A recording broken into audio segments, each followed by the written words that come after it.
first-class urban municipality in the province of Rizal, Philippines. Angono Rizal is known as art capital of the Philippines.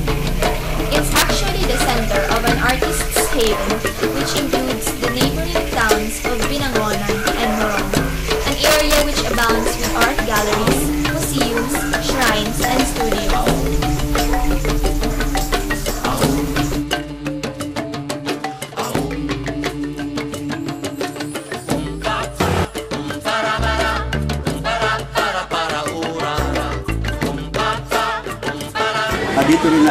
Dito rin sa bayan Angono ang mga unknown artists like the Blanco family, Nemiranda, Orbel Chamsara, at iba pa mga artista ng bayan.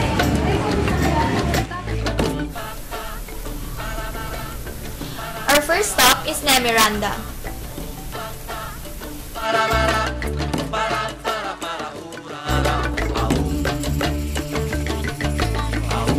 Our team went to Nemi's second gallery called Art Camp.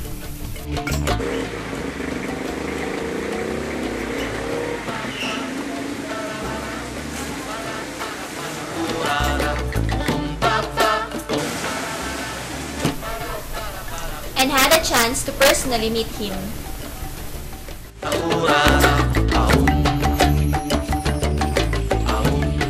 Talagang mahilig na akong magbuklat ng mga comics, no?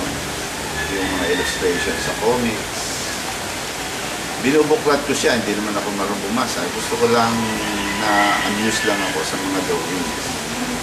So that was time, 5 years old, nag-drawing na ako.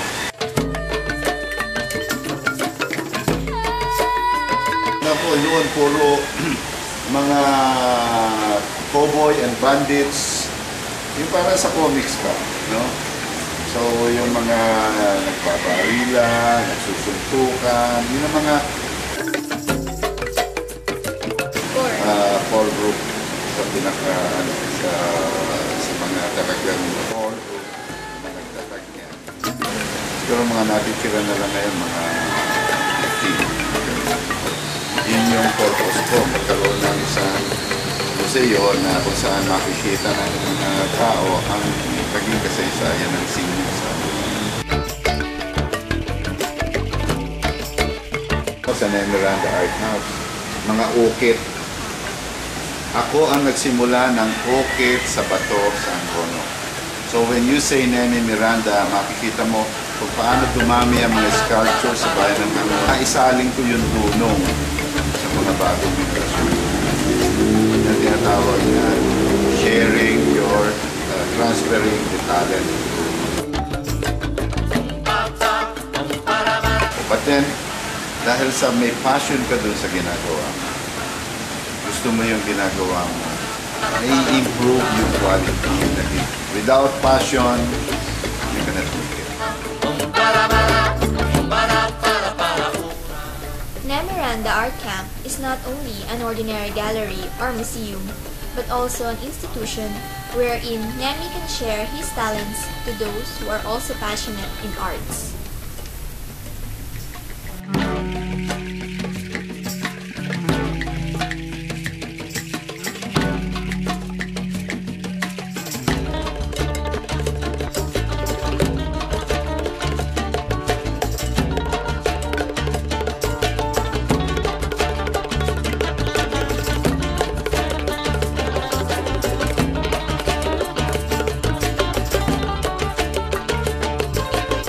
We also went to Atelier Cafe Museum that caters to the development, promotions, and growth of the art community of Angono.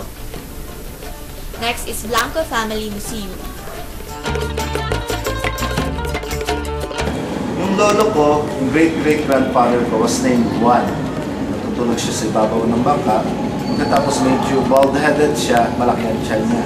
So yung fellow fisherman niya, they called him Juan Bungan. Bungan meaning a dead fish. Namatay yung isda, lumulutang sa malaki ang tiyan. So yun ang naging bansag ng angkan namin dito sa Angono, mga bungan.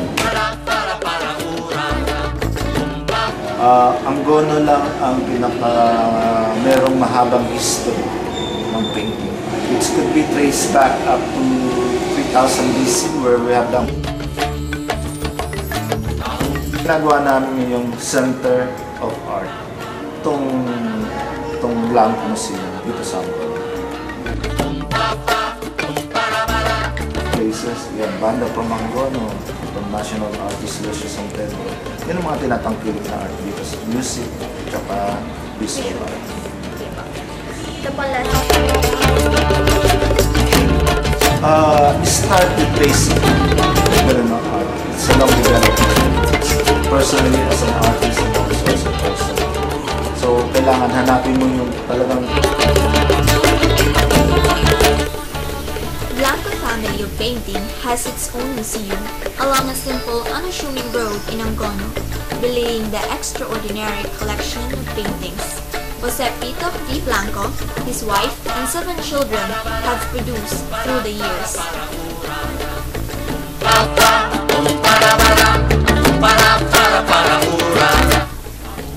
Here in Angono, art like wall murals are also visible in every establishment like schools, cemetery, houses,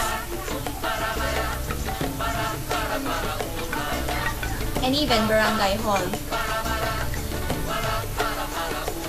Angono is also the hometown of 2 national artists, Maestro Lucio San Pedro for music and Carlos Botong Francisco for arts.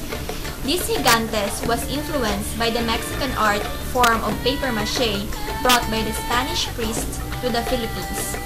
Indeed, every artist caters to the development, promotions, and growth of the art community of Angono, which became a vital contributions in the development of the art community as the art capital of the Philippines.